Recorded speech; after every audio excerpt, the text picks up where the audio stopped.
Good morning everyone, SigmaOni here and welcome to this video. Today I'm here to talk about Kaori After Story, a sort of short sequel to Ace Academy, the first visual novel I have ever reviewed on this channel, a romance visual novel produced and published by PixelFade in 2018 on PC and then ported on mobile. In this game we follow Kaori, a character coming from Ace Academy, and the protagonist of Ace Academy itself as they go for Christmas back to Kaori's house and pass their time there while going on dates, being a couple, and with Kaori constantly calling the MC. Also, before starting, a quick notice. You can enjoy this game even without having played Ace Academy, but it is suggested to do so because the game expects you to have already played the prequel, thus, if you want to fully enjoy it, I suggest you play Ace Academy first. If you actually care about the game, that is. Now, this is the third PixelFade game I've ever reviewed on this channel, with the first two being Ace Academy and Crystalline, whose reviews you can find linked both in the description and in the top right part of the video. Because of this, I know the various pros and cons of their works, and I think that this game sums them up pretty comprehensively. You see, normally they release games with a resemblance of a plot kept up mainly by the character interactions, and with a high dosage of useless citationism, a normally good yet flawed art style, and a decent voice acting and a soundtrack. Which, just by chance, is also the best way to describe Kaori After Story. If not for the fact that this game is a slice of life visual novel, thus it does not have a properly called plot.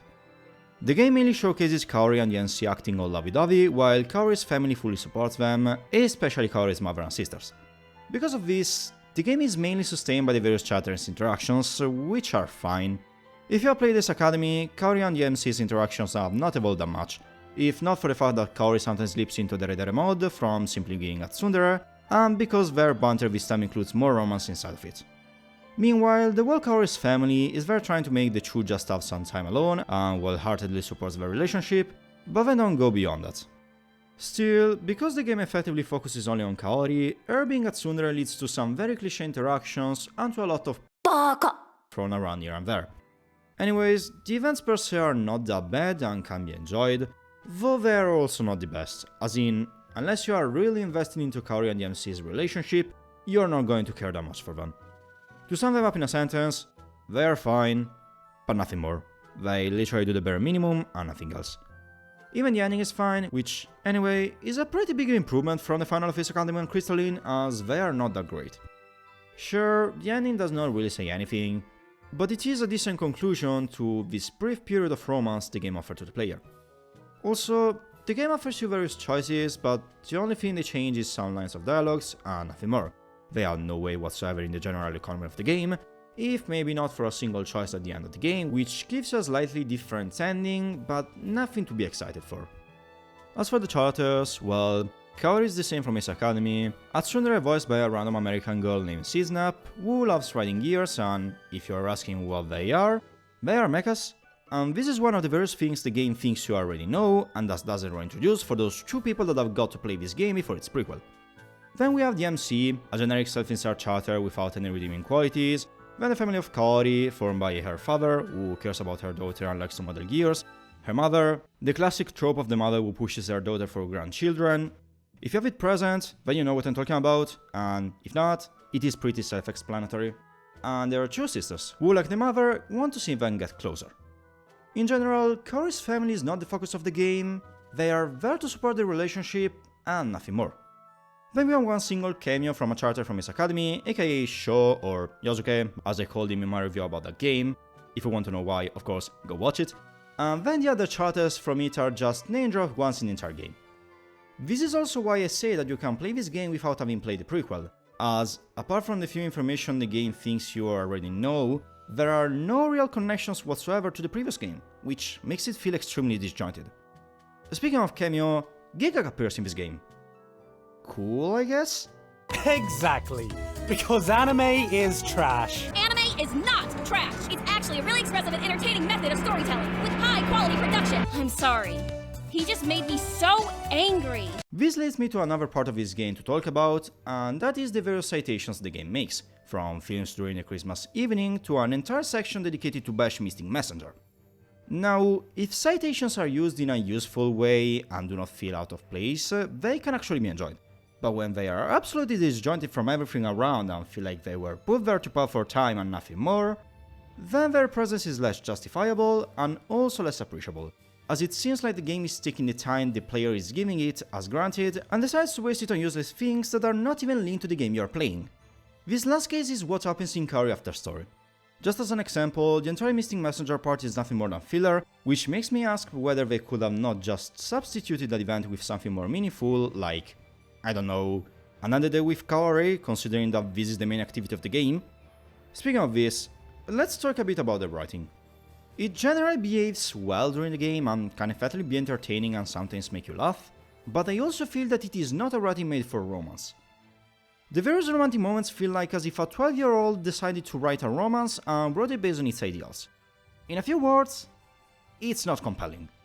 While PixelFade is generally good at writing characters' interactions and banters, the romance part leaves a lot to be desired, both because it doesn't seem that important, also because Kaori has some problems showing her affection to the main character by virtue of, being a tsundere, and also because the romantic interactions are mixed at best, though this kind of depends on the player, probably. Again, they are not bad, just not good enough to warrant being enjoyed. And if you consider that this visual novel is mainly a romance one, it can leave a sour aftertaste in your mouth. Now, talking about the art style, from one side it is really enjoyable and it did improve from its prequel, but from the other side, more could have been done under this aspect. The backgrounds are surely the best part of this section, constituting a big improvement over Ace Academy, though there is one, if I'm not wrong, that is reused from Ace Academy, which, anyway, is not a great problem, just something to point out. The various character sprites are okay, and the CGs are also enjoyable and another step forward from Ace Academy, but the light 2D model for Kaori is not the greatest thing I have ever seen. The lip sync is many times wonky and not that well done, the movements feel a bit clunky, and the breathing animation is maybe a bit too much exaggerated. I think it is both better and worse than the Crystalline one, which is the game that got out before Kaori After Story and the only other work before this one to have light 2D, as Ace Academy didn't have it. Just to close this parenthesis about the light 2D, I think the animations of Crystalline are better than the one in Kaori After Story, while the moving ones are a bit more well done here rather than in the previous game. As for the soundtrack, it's fine. I had the suspect they use copyright-free music and sound effects, which is not a bad thing per se, but nevertheless, it is not that bad. It is surely nothing unforgettable, but it works. Also, this game has a complete English voiceover for every character in the game, except for the MC, because, of course, we cannot give a voice to a self-insert character, it would be an infraction of the Geneva Convention. And it is pretty decent. Again, Kaori voice actress is Snap, and their performance is the same as the one in Ace Academy, and all the other voice actors did a good job in their roles, though I think it is also not the greatest thing ever, or at least, not the most memorable performance ever given.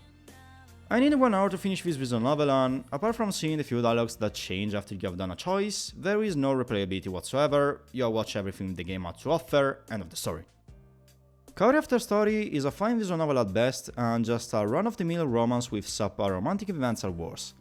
There is nothing inherently unforgettable or really interesting about this visual novel. It is just a moment where you can read some other banter between Kaori and the MC in a somewhat romantic environment, but unless you really wanted to see more of Kaori after the ending of Ace Academy, there is nothing compelling for which to actually play this game, or something good enough to make it so that you can remember this short experience with something more than a simple meh.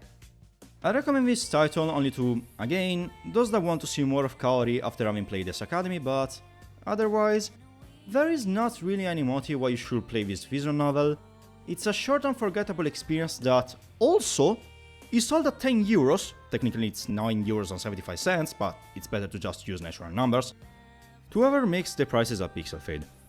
You already have a Patreon. Is it really that necessary to make these high price tags for your games? Anyways, this was all for this review, thank you very much for arriving here. It has been a bit of time since I made one of these short reviews, so I'm not really used to them anymore. However, seriously speaking, why did I review this game, considering it is extremely short and there is not that much to talk about? And the main reason is that I think PixelFade has the talent to create great visual novels, but wastes it thanks to their bad habits. I have reviewed 3 games made by PixelFade on this channel. I think I have in my mind a clear picture of the games that they are able to do, and again, I think they have the potential to make something good. However, it has been 3 games, and in these 3 games, they have always repeated the formula that they have established in the first game, Ace Academy. And it seems that they did so even in their other games, because apart from these 3 games, there is a 4th one, which if I'm not wrong is called Ethereal Enigma, which apparently uses the same formula that was used in Crystalline and Ace Academy, so an episodical visual novel with a bit of a romantic subplot, and it seems like they don't really want to evolve. So I think I can use this video as a way to kind of say goodbye to them, because I'll be honest, I have a Ethereal Enigma, and I want to play it.